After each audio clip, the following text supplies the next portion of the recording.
Comme je suis jamais chez moi, ma maman elle m'a dit mais les enfants tu vas les faire par correspondance. Bonjour, je m'appelle Samia Orozman, je suis comédienne, humoriste. Je parle de la PMA parce que c'est l'histoire de ma vie. Ça fait 19 ans qu'on est mariés et 19 ans qu'on rêve d'avoir un enfant. Et j'ai traversé tellement d'épreuves douloureuses en fait pendant ce parcours que pour moi, il fallait en rire et il fallait faire rire les autres avec. C'était la seule manière de pouvoir exorciser la souffrance en fait, c'était d'en rire et de faire rire les autres. Il me donne des hormones et la crapule il m'explique pas qu'il y a des effets secondaires. Tu dors tout le temps, tu pleures pour rien, t'as de la barbe qui pousse. J'ai dit, les gars, je voulais devenir maman, pas papa, vous êtes... Et voilà pourquoi j'ai décidé d'en parler. Et aujourd'hui, quand j'entends les retours qu'il peut y avoir sur ce sketch-là, ben, je regrette absolument pas de l'avoir fait. Parce que c'est vrai que c'est pas évident d'entrer dans son intimité et de raconter des choses qui sont aussi personnelles, mais en même temps, quand on voit qu'il y a un effet miroir et que beaucoup de femmes se sentent concernées et que ça leur fait beaucoup de bien, et que beaucoup d'hommes aussi comprennent un peu ce qui se passe dans nos têtes et ce qui se passe dans nos corps, parce que je raconte tout ça avec beaucoup d'émotion et de rire, et bien du coup, je suis ravie finalement de l'avoir fait. Ça venait pas, on a décidé de prendre rendez-vous avec le plus grand spécialiste pour essayer de trouver une solution, parce que ça venait pas. Ça faisait 16 ans qu'on attendait, puis ça marchait pas. Un rendez-vous avec lui, c'est 200 €. Un rendez-vous.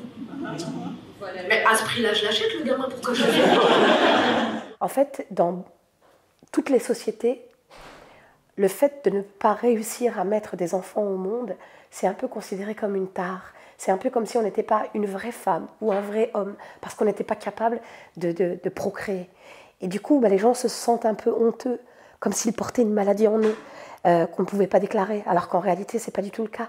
Et donc, pour moi, il est important aujourd'hui de pouvoir en parler librement et mettre des mots sur nos souffrances et apaiser un peu tout ça. Non. Madame, le problème, c'est pas le fond, c'est la forme. Il y a des manières de dire les choses. Vous savez que les femmes qui viennent ici sont déjà en souffrance. Il faudrait faire attention à ne pas en ajouter. Écoutez, quoi qu'il arrive, de toutes les façons, ce que je vous ai dit, c'était la vérité. Vous voulez bien le prendre, vous le prenez bien. Vous voulez pas, j'ai dit, madame, c'est trop tard. Vous êtes déjà dans mon sketch.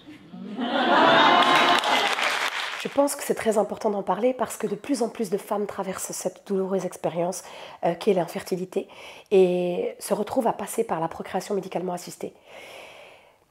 Depuis que j'en parle, j'ai énormément de retours magnifiques de personnes qui viennent me dire « mais merci de mettre des mots sur nos douleurs, sur nos mots ». Et en fait, c'est ce qui me pousse à continuer de le raconter à travers tous les pays où je suis allée jouer. Parce que certaines personnes me disaient « mais est-ce qu'en Afrique, par exemple, ça va leur parler ?» Parce qu'ils ont le cliché des Africains qui arrivent à faire plein d'enfants, alors que même là-bas, il y a des problèmes d'infertilité, par exemple. Donc, tous les endroits où je suis allée le jouer, que ce soit en Afrique du Nord ou en Afrique subsaharienne, ou que ce soit au Canada, ou que ce soit en France, j'ai toujours eu des retours de femmes qui passaient par les mêmes expériences et à qui ça a fait du bien, finalement, de pouvoir en rire. Et donc, je suis ravie de faire du bien à ces gens-là, mais je suis aussi contente de pouvoir informer tous les gens qui ne savent pas le parcours que nous traversons, et leur faire comprendre un peu toute la douleur qu'on peut ressentir, toutes les étapes par lesquelles nous passons, entre les hormones qu'on prend, entre la peur que ça ne fonctionne pas, entre l'espoir que ça marche, et puis la déception finalement quand on finit par perdre cet embryon.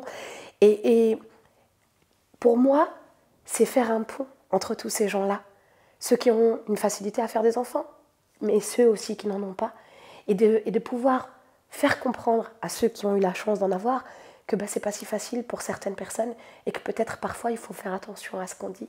Déjà les femmes ce soir-là étaient touchées, elles viennent me raconter chacune leur parcours. Certaines me disent merci d'avoir mis des mots sur nos douleurs, merci de partager tout ça et de réussir à nous faire rire de quelque chose qui nous fait pleurer.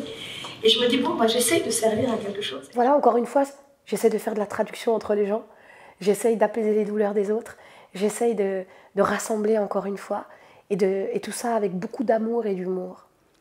Voilà.